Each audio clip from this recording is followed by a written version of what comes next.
Hasta hace un momento tu voz sonaba normal, pero de repente y sin saber por qué, se altera. A veces suena como más aguda.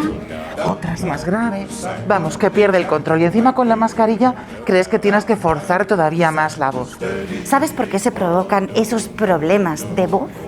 Habitualmente me quedo afónica cuando me constipo o... ¿Quién ha tenido en la vida, yo que soy muy mayor, y ha tenido alguna vez afonía? No sé, algunas veces cuando has tenido un catarro, pues te has quedado... Si alguna noche he salido de fiesta con mis amigas, pues al día siguiente de cantar, que la voz pues se me pone más grave. Agua de limón. Beber agua o tomar algún caramelo de menta. Nunca ha pasado de ser unos caramelos de menta. Dicen que el líquido caliente que no va muy bien, pero a mí me sienta muy bien. Estamos con dos grandes especialistas de la voz, esa importantísima vía de comunicación. Para muchos es nuestro instrumento de trabajo y yo creo que para empezar a comprender un poquito mejor la situación y por qué puede variarnos a veces la voz, os preguntaría precisamente qué es la voz. ¿Son cuerdas vocales? La voz realmente, como tú decías, es la herramienta de comunicación más importante de las personas y es realmente es una herramienta súper importante para esta función. Se produce al salir el aire de los pulmones a través de unos pliegues, que no son cuerdas, que se juntan, que están en nuestra laringe y vibran emitiendo un sonido que luego la garganta y la boca van modulando y articulando. Y así nos podemos expresar y comunicar a los demás. Entonces no son cuerdas, sino dos membranas, podría llamarse. ¿Y qué es lo que sucede o por qué puede suceder que nos cambia a veces la voz? Es más aguda, es más grave, estamos afónicos, no sabemos por qué. En general, cualquier circunstancia que altera la forma o el volumen de las cuerdas vocales, pliegues vocales hemos dicho, puede generar problemas en la voz. Se produce una alteración de la vibración que no es homogénea ni regular y entonces la voz sale alterada. Eso es lo que nosotros llamamos disfonía. Por ejemplo, personas que pueden tener una laringitis después de un catarro, las cuerdas vocales se inflaman y esa inflamación produce una alteración en el sonido. También, pues, si por ejemplo aparecen nódulos, pólipos, que son lesiones muy frecuentes en profesionales de la voz, pueden alterar esa vibración y hacer que el aire se escapa por delante y por detrás de la lesión, produciendo una disfonía.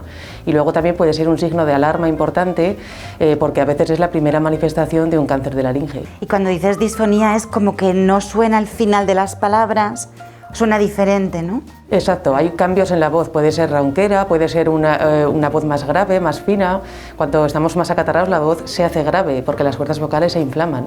Todo eso genera cambios. Disfonía no es lo mismo que afonía es que no nos sale la voz. Exacto, la afonía es la ausencia de emisión, que no es frecuente, puede ocurrir, y la disfonía es mucho más frecuente y es cualquier alteración del sonido. Que a veces sí que se produce cuando estamos cantando sin parar, por ejemplo, nos quedamos afónicos. Claro, también. Porque tensamos las... Es porque tensamos la musculatura y además producimos un exceso de la vibración de la mucosa que hace que pequeños traumatismos generen lesiones o simplemente que se inflamen las cuerdas vocales.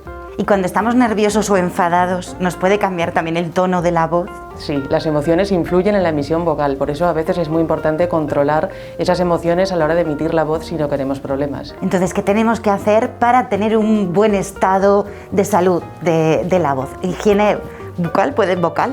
Vocal de voz, bucal es de boca. Que también puede influir. Aquí es la higiene vocal. Tal vez lo más importante está en la forma en la que nosotros emitimos nuestra propia voz. Muchos de los problemas vocales a los que hacía referencia la doctora Pérez tienen que ver con una mala emisión vocal, con que cuidamos poco nuestra voz.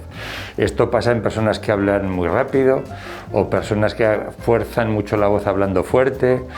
Aquí en Aragón tendemos a usar un volumen de voz bastante elevado y eso de manera persistente supone un traumatismo vocal que simplemente hablando de una manera un poco más pausada o hablando con un volumen un poco menos, porque simplemente con el hecho de hablar rápido ya hacemos que no nos dé tiempo a coger el aire, tendemos a apretar la garganta, tensamos mucho la laringe y generamos una presión demasiado fuerte. Eso simplemente con esas recomendaciones es útil. Es importante también que nuestras cuerdas vocales tengan una capa que lubrica. La hidratación es muy importante, tenemos que evitar el ambiente seco en exceso y eso es algo que es algo fundamental también. Y por supuesto evitar el consumo de tabaco que hace tanto daño en las cuerdas vocales y que puede causar a veces la aparición del cáncer de laringe. También es bueno evitar la acidez de estómago que al venir desde el estómago hacia la garganta irrita la garganta y puede deteriorar la voz.